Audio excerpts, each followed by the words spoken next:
Comunicação entre pais e filhos. Essa comunicação acontece dentro da casa de vocês? E se acontece, será que acontece da forma correta? E é sobre isso que o tema de hoje do Só Entre Nós com Thaís será esse, comunicação entre pais e filhos. E para esse episódio, eu convidei a minha colega de profissão, psicanalista e psicopedagoga Jaqueline Fernandes. Mais uma vez aqui comigo, né? Você esteve no meu primeiro episódio, ainda era do outro formato, agora estamos de casa nova e você novamente é a minha primeira convidada.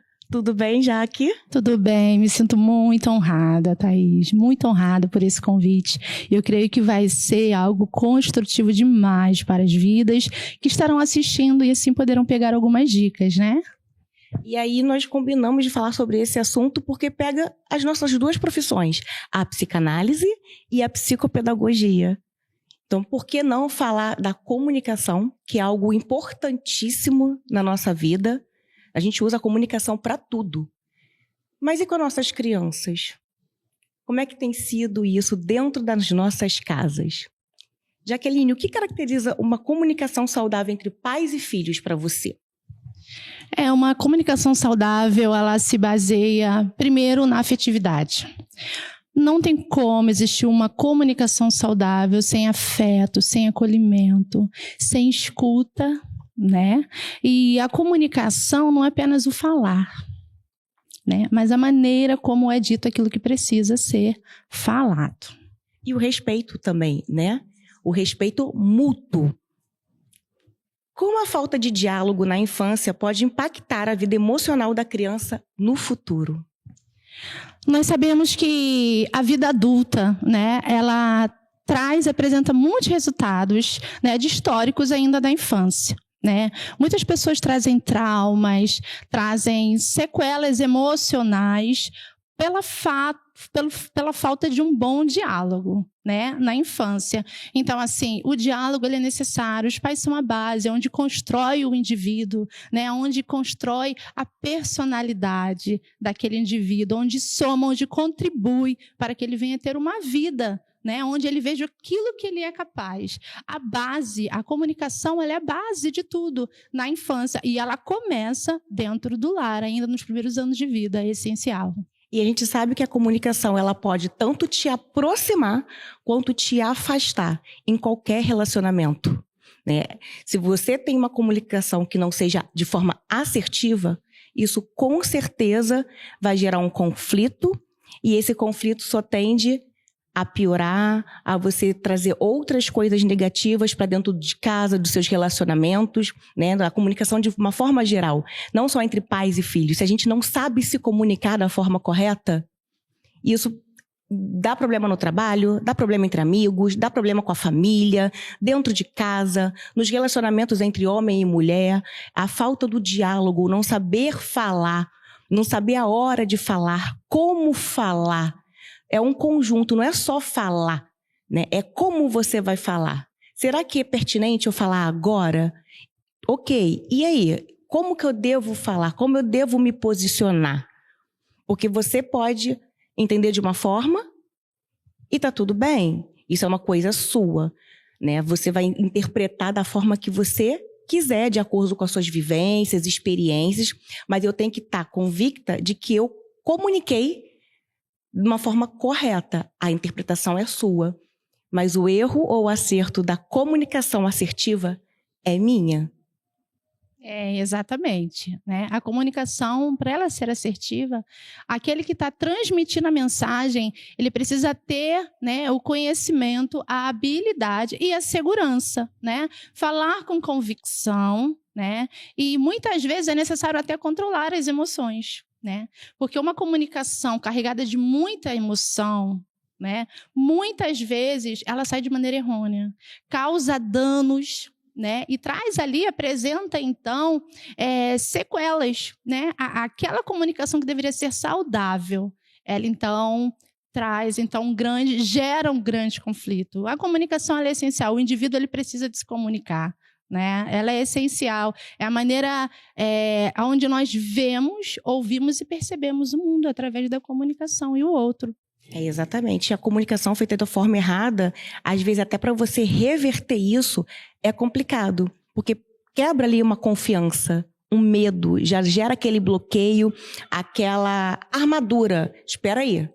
Né? Eu falo que muitas vezes, eu até pergunto, né, nos meus atendimentos de casal, você se comunica para poder resolver o problema ou para poder ali começar quem vai ganhar, né? Como é que você está se comunicando dentro da sua casa, dentro do seu casamento? Você está ouvindo também, que o comunicar também é aprender a ouvir. Você está ouvindo ou você está ali apenas já matutando qual vai ser a sua resposta para contra-atacar o outro? Como se fosse uma guerra, uma briga, né? Uma luta entre os dois. E eu falo que dentro de um casamento não existe o vencedor e o perdedor.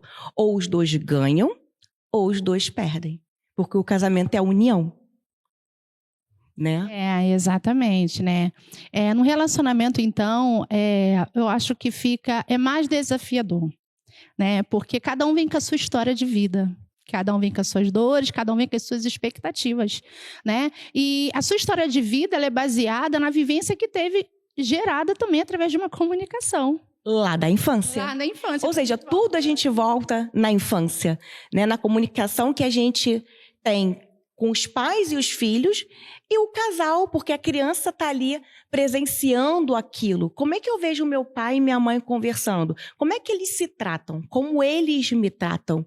Porque até isso, quando a criança vê uma falta de comunicação entre os pais, já pode gerar aquele, opa, meu pai é certo, meu pai é errado, e aquela tendência de ser mais para a mãe ou mais para o pai. E às vezes não é nem o problema do pai com o filho, é como ele está vendo aquela comunicação entre o casal, o clima que vai se criando dentro de casa, né? Exatamente, a criança ela espelha muito, né? O relacionamento e muitas vezes ela traz para si a sequela, né? Se ela percebe uma falta de uma comunicação, ela não consegue ter maturidade, dependendo da idade, né? De compreender que é uma questão dos adultos. Muitas vezes ela traz para si, né? Se culpa e no seu conceito ainda debaixo de muita imaturidade, então tem-se a sua preferência. E isso é muito ruim e traz muito danos para essa criança, porque ela necessita tanto do convívio, né, do pai, quanto da mãe, tanto da comunicação com um quanto do outro. E ela precisa se sentir segura. A criança, né, para ela crescer e amadurecer de maneira saudável, ela precisa encontrar dentro do seu lar segurança. Né, é necessário. E o que a gente fala, né? O que eles veem em casa, na infância, eles vão espelhar no futuro. A gente não reproduz lá na frente, na nossa vida adulta, o que a gente achava que era bom ou ruim. Não, é o que é pra gente natural, o que a gente vivenciava ali. Então a gente acaba carregando isso, por mais que a gente via durante a nossa infância, né, que os pais não tinham uma comunicação legal, a gente acaba reproduzindo isso lá, por mais que a gente fale assim, não, eu nunca vou ser igual ao meu pai, eu nunca vou ser igual à minha mãe, mas é porque a gente reproduz o que nos é familiar, não o que a gente considerava certo ou errado, mesmo que inconscientemente, muitas vezes não é nem de forma consciente, você não queria ser assim, e aí dá aquele estalo, estou aqui fazendo novamente o que meu pai fazia ou o que minha mãe fazia. E a gente acaba buscando parceiros que lembrem ou o pai ou a mãe, justamente para que esse tipo de comunicação, esse tipo de convívio se mantenha ali, porque aquilo era o que você via como normal, era o seu modelo. E aí, às vezes, quando vem algo diferente, você nem consegue muitas vezes sair, porque te causa estranheza. É algo muito diferente do que você vivenciava. Por mais que esteja sendo saudável aquele outro relacionamento, mas você fica naquilo, será que esse é o certo, será que não é? Como é que eu vou saber lidar? Porque já estava acostumado, às vezes, com aquele caos dentro de casa, né? O cérebro, né, ele busca o que é familiar, né? E muitas vezes não é nem que o padrão é bom, né? E aí é o perigo da falta de uma comunicação falha, né? Dentro de um ambiente familiar. Por quê? Porque como o cérebro procura aquilo que é familiar, ele então muitas vezes dá continuidade àquela extensão daquilo que nem era produtivo para ele na infância, mas ele dá continuidade porque foi o que ele conheceu, né? E é por isso É tão importante uma boa comunicação. Qual a diferença entre conversar com o filho e apenas dar ordens? É muita diferença, né? Conversar e se colocar, né? Para falar e ouvir, né? Em um tom suave, né? Até o tom de voz, olha, agora nós estamos nos comunicando, né? De maneira saudável, estamos usando uma tonalidade de voz suave, agradável, né? Que gera conforto. Então, uma conversa com o filho, ela precisa ser dessa forma. Agora, quando já é uma ordem, né, já de maneira, né, mais brusca, muitas vezes agressiva, e muitas vezes ela é guiada pelo impulso, né? Muitos pais, né, hoje em dia, né, nossa vida é tão corrida, né? Nós temos tantas coisas, tantas responsabilidades para dar conta, e se a gente se permitir seguir no automático, a nossa relação com os nossos filhos vão se basear apenas em dar ordem. Só que dentro do nosso lar não funciona apenas em ordem, né? Os nossos filhos precisam sentir segurança. E a diferença entre dar ordem e uma conversa é a segurança, é a estrutura emocional que aquela criança sai depois daquele diálogo. Porque eu acho que a ordem cria até um bloqueio, né? Tipo assim, já dá aquele... Quando você conversa, que a criança consegue entender os motivos e o tom de voz que é usado, ele até baixa a guarda, vamos dizer assim. E quando vem um tom de ordem, já vem aquele sentimento de, então eu vou fazer. Então não sei o quê. Ainda mais adolescente, né? Que já é aquela fase saindo da infância, meio chegando à fase adulta, que a criança ali, o adolescente, né? Não sabe muito bem para onde ir, aí começa a fase da rebeldia. Né, de mostrar que pode sim, de que quem manda, ele é o dono da verdade, é o dono da razão. E é isso, quando é pautado na conversa, no diálogo, de forma saudável, explicando o porquê de cada coisa, as crianças acabam entendendo e sabendo, não apenas assim, não bota a mão ali que vai acontecer tal coisa. Não coloque a mão porque pode acontecer isso. Não apenas não faça. Não encoste, não vai. Mas por quê? Né? Explicar para a criança, para que ela entenda. Isso não significa que está mimando, fazendo as vontades da criança, tendo... Não. É importante, é a forma. Você consegue, no diálogo, ser firme sem precisar ser grosseiro. Isso não só com as crianças, né? Eu posso falar com você e te dar um não, mas isso depende da forma como eu vou te dar o não. Eu posso simplesmente falar, não vou fazer não. Como, olha, no momento não vai dar por conta disso. Eu te dei o mesmo não. Mas vê a diferença na entonação, na forma de falar? O não permaneceu. O que eu não queria fazer, eu não vou fazer. Mas eu falei de uma forma diferente, fazendo com que assim, né, até diminua a possibilidade de haver algum outro tipo de atrito. E outra coisa que eu acho que vale também falar aqui, que é muito interessante, é que quando vem uma fala brusca, né, o cérebro entra em estágio de alerta, né? E defesa. Então, assim, em defesa, estágio de alerta, o comportamento é de fuga.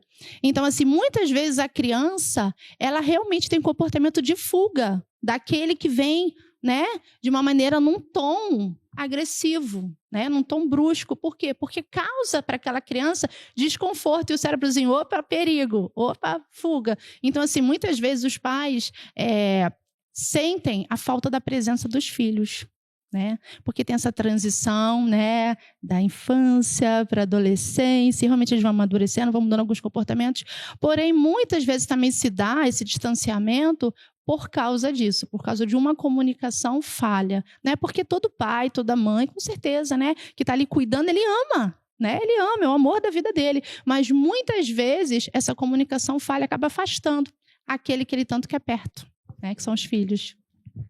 Como os pais podem criar um ambiente em que os filhos se sintam seguros para falar sobre seus sentimentos? A abertura, a intimidade, o momento de proximidade, né? E o pai se colocar, né? O filho já tende, né, a olhar os pais como super-homem, né? Como aqueles que resolvem tudo, que podem tudo, porque eles se colocam assim, né? Eu sou mãe, a gente se coloca assim. Porém, eu acho que faz parte também, né, dessa relação saudável, o pai se colocar também como alguém e mostrar algumas vezes também as suas fragilidades. Sabe, olha, papai hoje quer ficar quietinho porque eu tô bem cansado, sabe?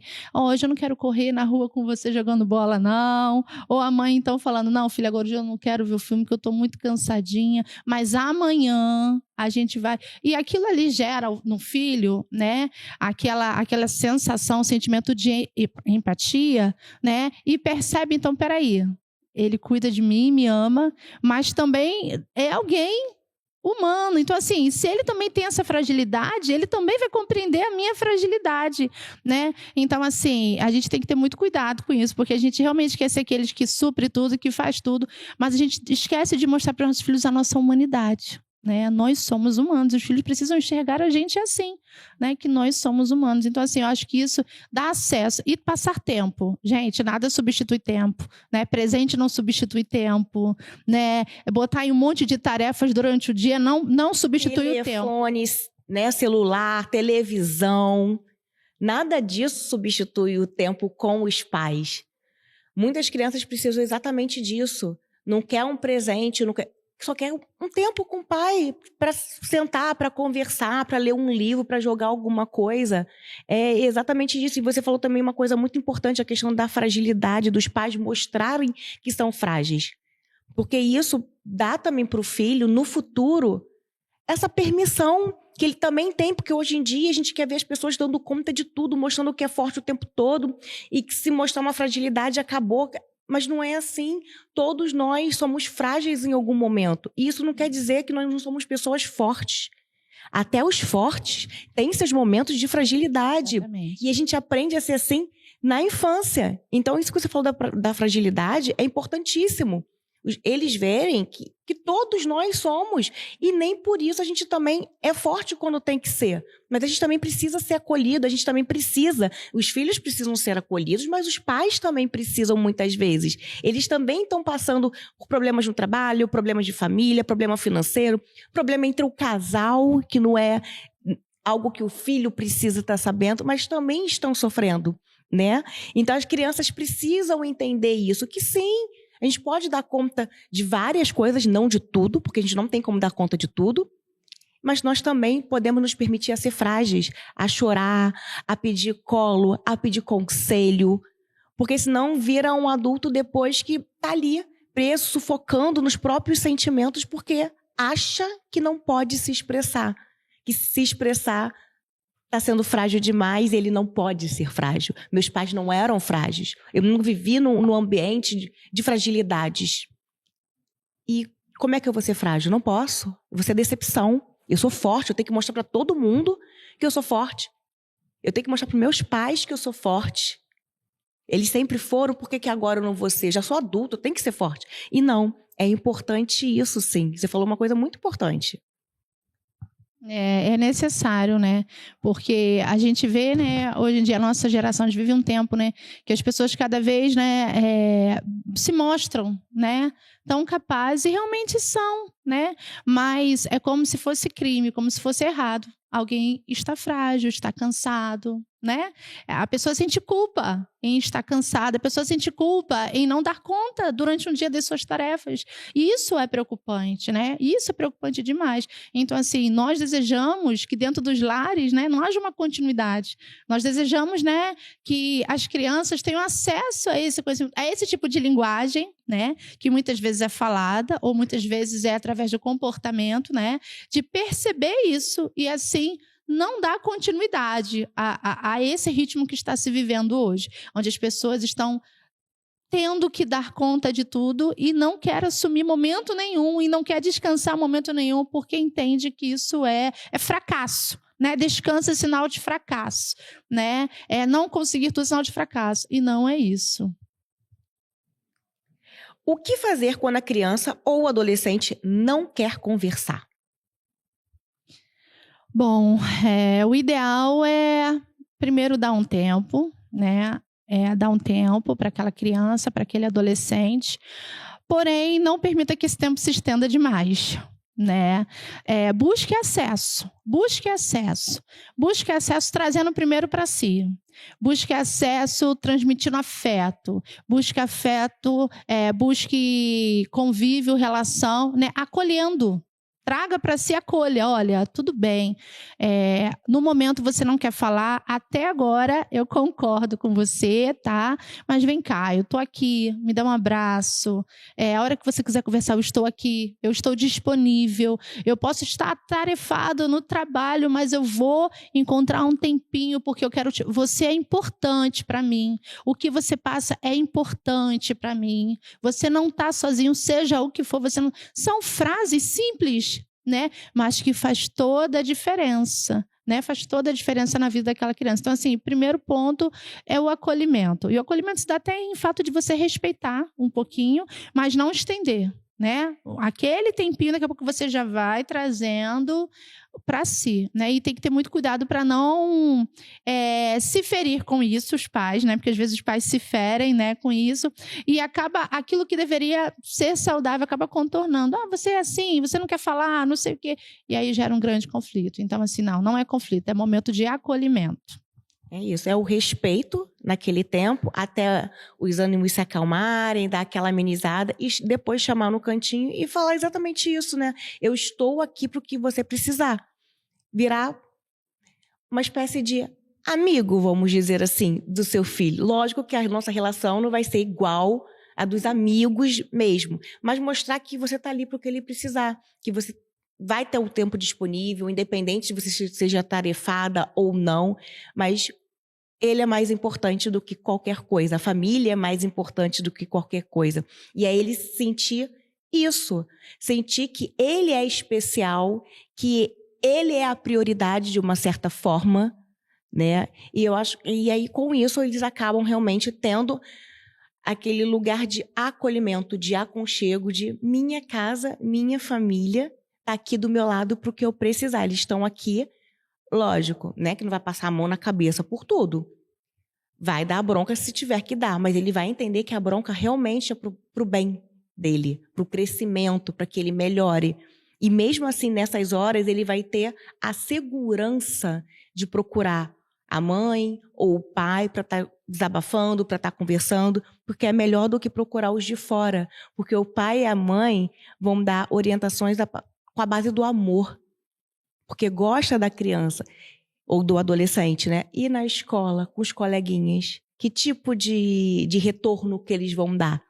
Será que é com o mesmo amor? Será que realmente é pro bem o que ele vai ouvir ali? A gente não sabe. Então, a criança e o adolescente precisam entender isso, que ali dentro de casa ele tem amor, ele tem o acolhimento, tem-se o respeito mútuo. Não é que eu sou seu pai, eu sou sua mãe, eu que mando, eu que estou certo, pronto, acabou, você está sempre errado. Não.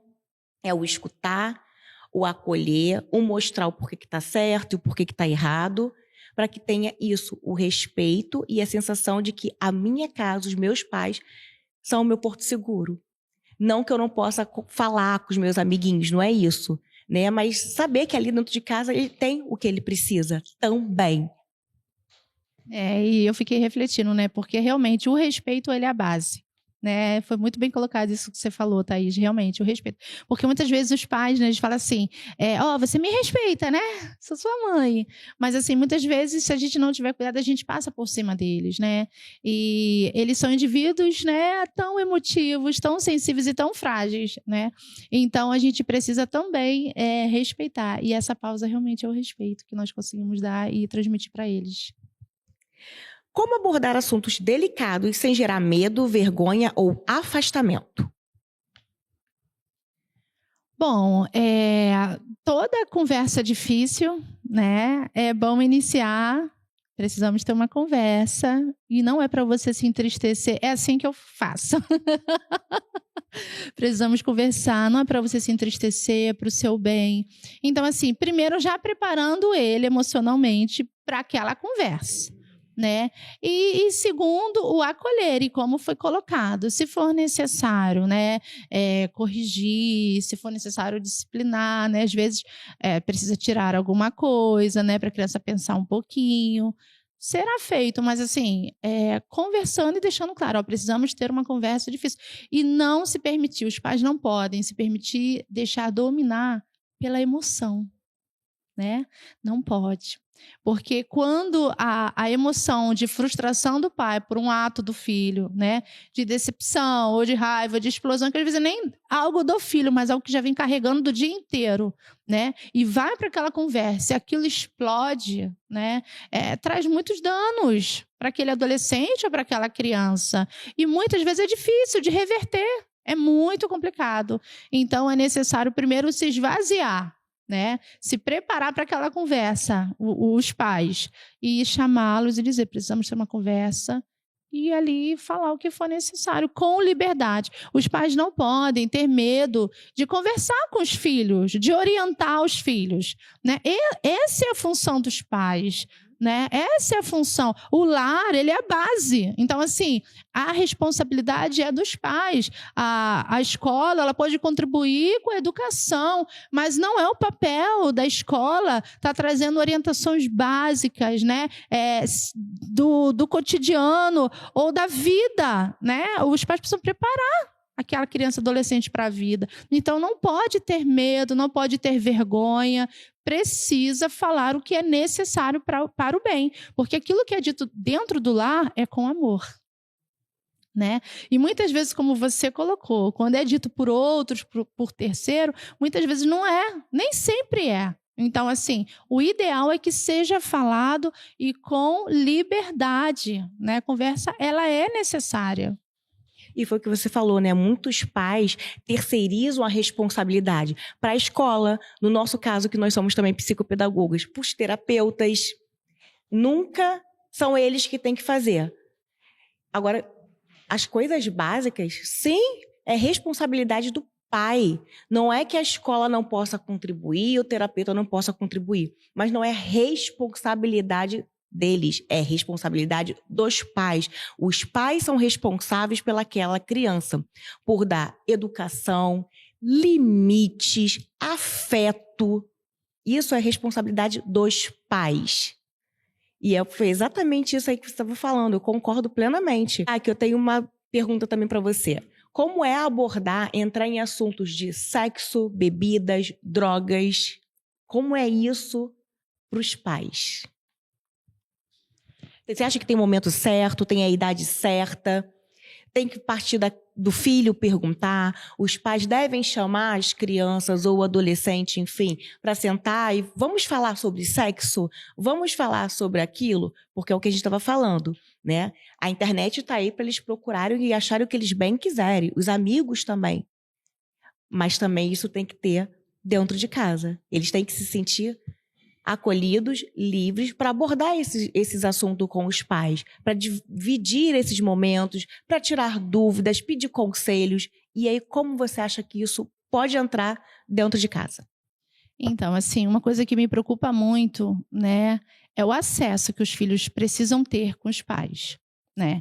Porque se as crianças não têm acesso, parece, mas como assim acesso, né? Mora na mesma casa, mas foi o que nós falamos anteriormente. A criança, ela sentir que há um espaço nos pais e ela tem acesso de falar, de perguntar o que for necessário. E ela não vai ser criticada por perguntar, né? Ela não vai ser discriminada, ela não vai receber castigo por perguntar, porque afinal a criança, ela é curiosa, né? Agora, a idade correta, os pais, eles percebem o crescimento, o desenvolvimento, os pais, eles percebem o meio qual vive aquela criança, aquele adolescente, os pais percebem, né, qual o estilo de cultura dentro daquele ambiente escolar. Então, assim, eu costumo dizer que dentro da realidade de cada família, né, é perceber o momento, porque assim, talvez eu diga assim, o correto é com 12 anos, né, para falar sobre tal assunto, mas de repente aquela família, né, aquela criança, dentro do contexto cultural, dentro do bairro, dentro da expo que pensa, né, ou seja, ela se sente acolhida e segura naquele ambiente com liberdade. Então, assim, eu aconselho que seja dessa forma. De que forma a tecnologia e o uso excessivo de telas têm afetado a comunicação dentro das famílias? Gente, olha, essa pergunta, hein? Ai, tem afetado demais, né? Porque a tecnologia, ela aproxima aqueles que estão distantes, né? Veio, né, como uma ferramenta maravilhosa, mas muitas vezes distancia aquele que está perto, né? Hoje em dia, nós fazemos tudo pelo celular, né? Nossa, a nossa vida financeira, né? Acessamos bancos, fazemos trabalhos, fazemos ali, nos comunicamos com pessoas. Ali, o seu telefone antigamente era só um meio de comunicação, né? Com pessoas que falavam que era necessário e acabou. Hoje em dia não, né? Virou distração, né? Virou entretenimento. Você fica ali, você vê tantas coisas e as horas passam, a gente não percebe, gente. É impressionante isso, é impressionante. Eu não sou contra redes sociais, não, tá? Porém, a gente percebe que está distanciando os que estão perto. Aproxima os que estão longe e distancia os que estão perto, né? Porque cada vez mais, como a demanda é tão grande, é tanta oferta, né? Através das redes sociais, do telefone, que muitas vezes aquele momento que deveria ser de conversa, está cada um dentro do seu mundo, fazendo as suas coisas, e está todo mundo perto, um do lado do outro, mas cada um dentro da sua realidade, né? E a comunicação vai cada vez diminuindo mais, porque fala só o necessário, né? É isso, pronto. Né? Ou casos, né, que pessoas até perguntam pelo telefone mesmo. Um está no quarto, outro na sala. Isso, sim, não. Né? Quer dizer, não se dá nem o trabalho, né, de levantar isso, não é como uma crítica. Isso é um ponto de reflexão para nós. Né? Porque a falta de comunicação, ela traz distanciamento. Ela traz distanciamento.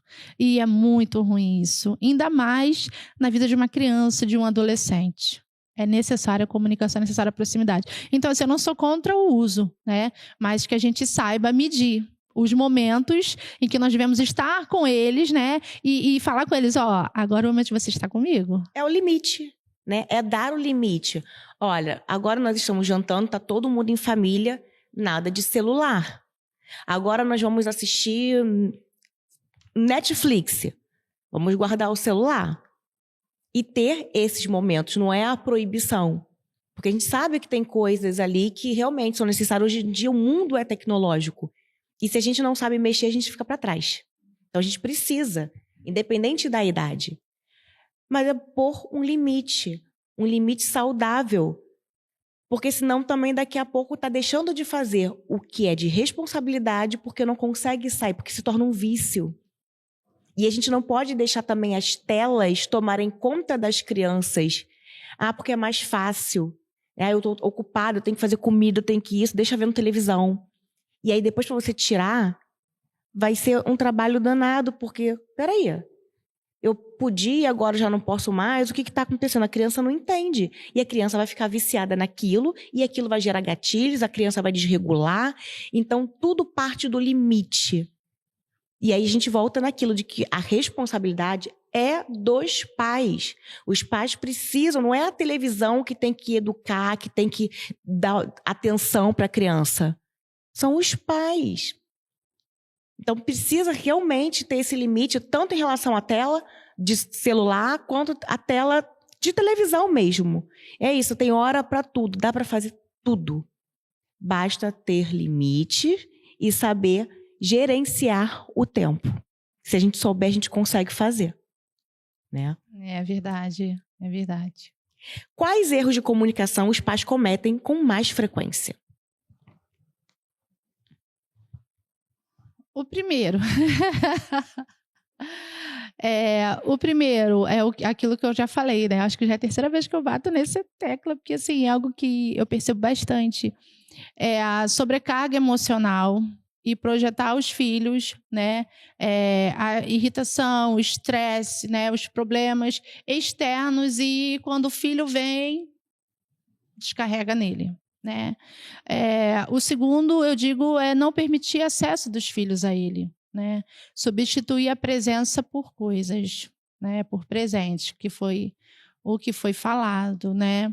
E o terceiro, que eu considero assim também tão grave, né? É esquecer. Esquecer que a infância passa assim. A adolescência passa assim. Daqui a pouco cada um estará vivendo a sua vida, né? Então, assim, aproveitá-los o máximo que for necessário, né? Passar tempo construtivo com eles e não esperar que eles sejam continuação da sua história. Né? Porque a gente percebe muito que os pais projetam para os filhos as suas frustrações. Né? Não, eu quis tanto isso, né? Eu não tive acesso a esse curso e você tem, eu tenho condições de pagar para você, então você vai fazer. E às vezes nem é o que a criança quer, né? A criança não quer aquilo de jeito nenhum. E aí o pai ou a mãe quer colocar o sonho dele no filho. Não, você tem que ser médico, você tem que ser engenheiro, você tem que ser advogado, você tem que ser. Essa imposição, né? E ele não percebe, porque aos olhos do pai, né? Não, eu estou dando ao meu filho aquilo do pai, que eu digo os pais, né? Não é o pai, figura masculina, os pais. Né? Não, estou proporcionando a ele aquilo que eu não tive, sim. Mas até que ponto também é o sonho dele, né? Qual é a carreira que ele quer seguir, o que ele gosta, né? O que ele gosta. Às vezes o pai gostaria de... Não, quando era criança eu queria muito fazer luta e eu não tive condições. Hoje meu filho fazendo... Não, mas ele gosta de futebol. Não, você não vai fazer futebol, porque o meu sonho, né? E é um exemplo simples que eu estou dando, mas é o que acontece. Então, assim, isso também é muito ruim, né? Porque esse adulto, ele cresce, né? Ele chega à fase adulta, né? Vivendo uma vida que não era dele. Eu costumo até dizer, né? Ele não é o protagonista da história dele, né? Ele está frustrado porque ele escolheu uma carreira que não era aquela que ele queria, né? Ele está vivendo, buscando o seu futuro baseado na frustração, né, dos seus pais. Então, assim, considero esse bem, bem grave também. Qual a importância da escuta ativa na relação entre pais e filhos? A importância é essencial. A escuta ativa, né? É o ouvir para compreender, né? É se colocar para compreender. Compreender aquilo que o outro está falando, né? E caso haja uma dúvida, perguntar, mas tá, eu entendi isso, mas o que você realmente quer dizer? É isso? Né? Porque muitas vezes se ouve dentro da sua realidade, né? O filho falou uma coisa e aí já interpretou de outra maneira, né? E aquilo ali já responde. Não. Então, assim, a escuta ativa ela é essencial. E é parar e não apenas ouvir e compreender aquilo que está sendo dito, dando importância. E se não for de acordo, você vê que o seu filho está certo, por que não pedir desculpas, falar eu errei, obrigada? Porque o filho pode também, em algum momento, falar algo que realmente é aquilo, tá certo. E muitos pais têm vergonha de pedir desculpa, de demonstrar que errou, fraqueza, fragilidade. Então, acaba não pedindo desculpas. Quer ouvir desculpas do filho, que o filho peça desculpa, mas ele mesmo não faz. Então, isso também gera na criança aquilo, ele não pede desculpa quando ele está errado, por que eu tenho que pedir? Aí começa os conflitos desnecessariamente, apenas porque não quis falar.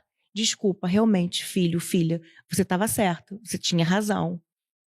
Mas não, e tem essa dificuldade dos pais, né? De pedir desculpas para o filho, de falar que ele estava certo, de agradecer, como se fosse algo negativo, como se isso ele estivesse perdendo pontos com o filho, isso fosse diminuir a autoridade dele de pai ou de mãe com os filhos. Tem-se muito isso também. E acho que é algo importante que deveria ser praticado dentro das famílias. O pedir perdão de ambas as partes.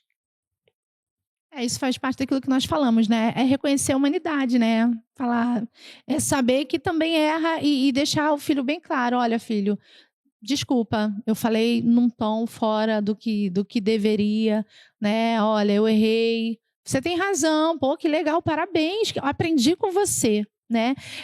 Outra coisa bem importante também é que a criança e adolescente, eles se sentem muito validados quando nós damos atenção àquilo que eles estão falando, né? E quando nós começamos a interagir de maneira transparecendo para eles que foi produtivo para nós ouvir aquilo, né? Porque se a gente se permite, a gente aprende muita coisa com eles. Nós aprendemos muita coisa. Essa geração, né? Mais referente à tecnologia, eles são tão rápidos, tem coisa que a gente olha assim, como é que eu faço? E é de rapidinho, não é? Eles têm muito a nos ensinar, assim. A gente trabalha com criança, a gente sabe, né? O quanto eles também têm a contribuir. E muitas vezes a gente não quer fingir que não. Ah, não, eu sou mais velha, eu que tenho que contribuir. E não é isso. É uma troca. A convivência é uma troca diária. Um aprende com o outro.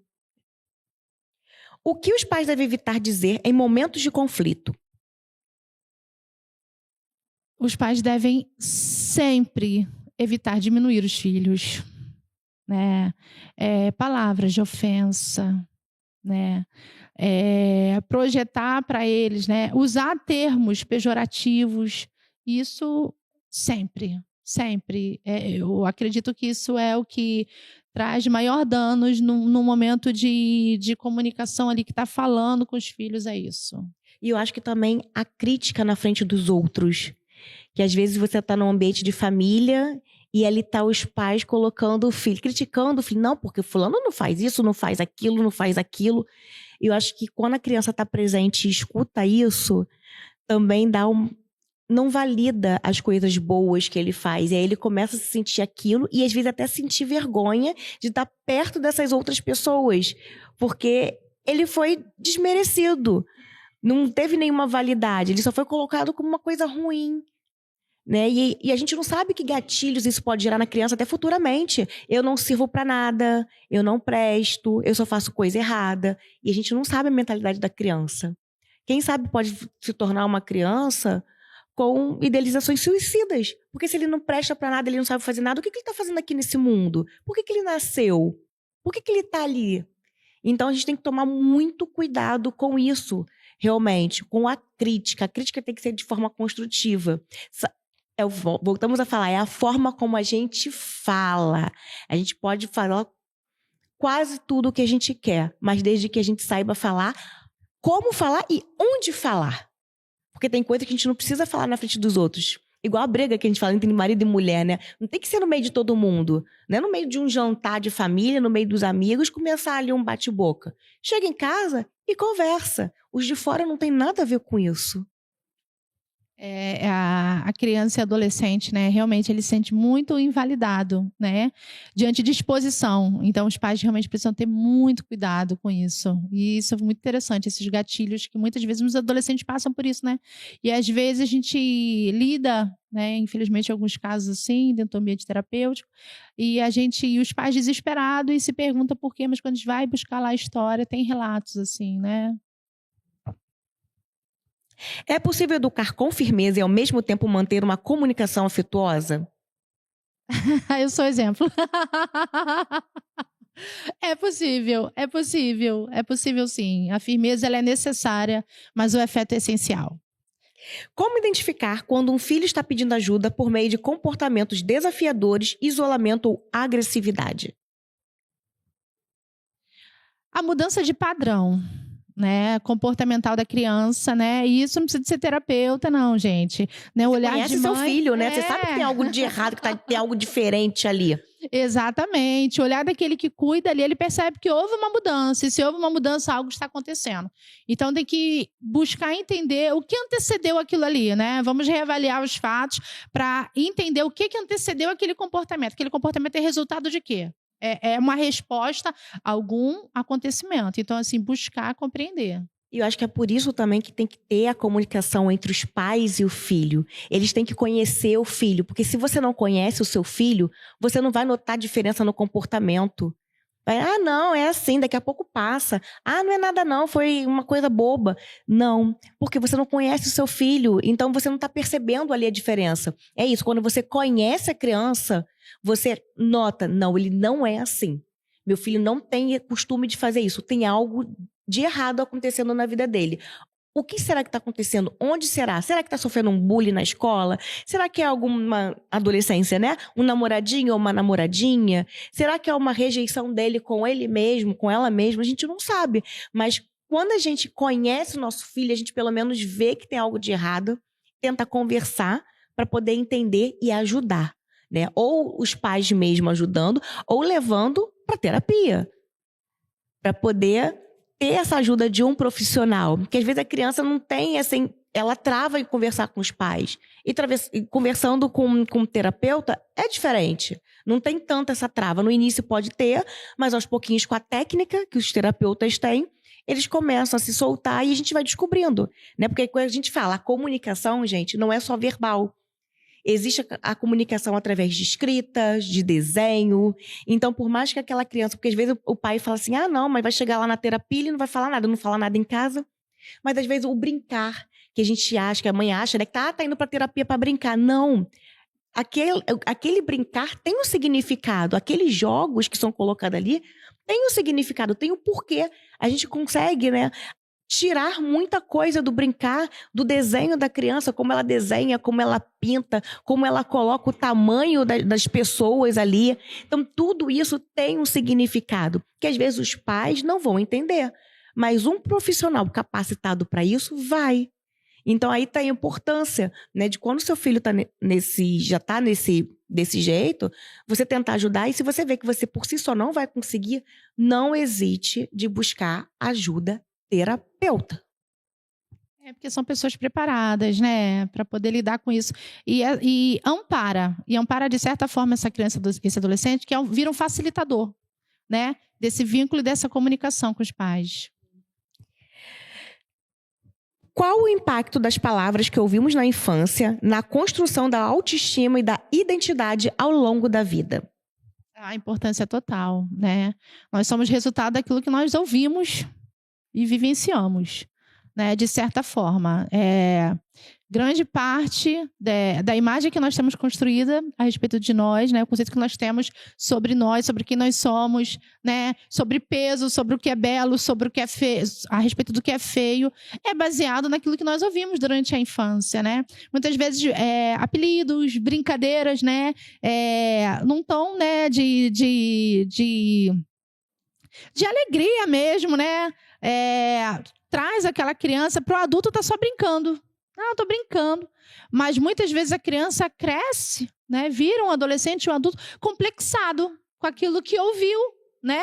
E alguém olha e diz, mas não é, você não é assim. Mas aquele adulto ainda se vê e se percebe com aquilo que ouviu durante a infância. Então, assim, a gente tem que ter muito cuidado. Até com o tipo de brincadeira que nós temos com os nossos filhos, né? Porque eles ainda não têm a maturidade para entender o que é real e o que não é. O que é brincadeira e o que é verdade, né? Nós brincamos e acabou. Mas aquilo ali não. Aquilo ali fica registrado, né? E se manifesta. Trauma, né? Trauma na vida do futuro daquela criança. Traumas, bloqueios. É daí que começam, né, os problemas da vida adulta. Vem justamente daí, dessa vivência dentro de casa. A gente fala com os pais porque a maioria das pessoas cresceram com seus pais, suas mães. Mas quando a gente diz da educação dos filhos, entre pais e filhos, isso também se expande quando a criança mora com os avós.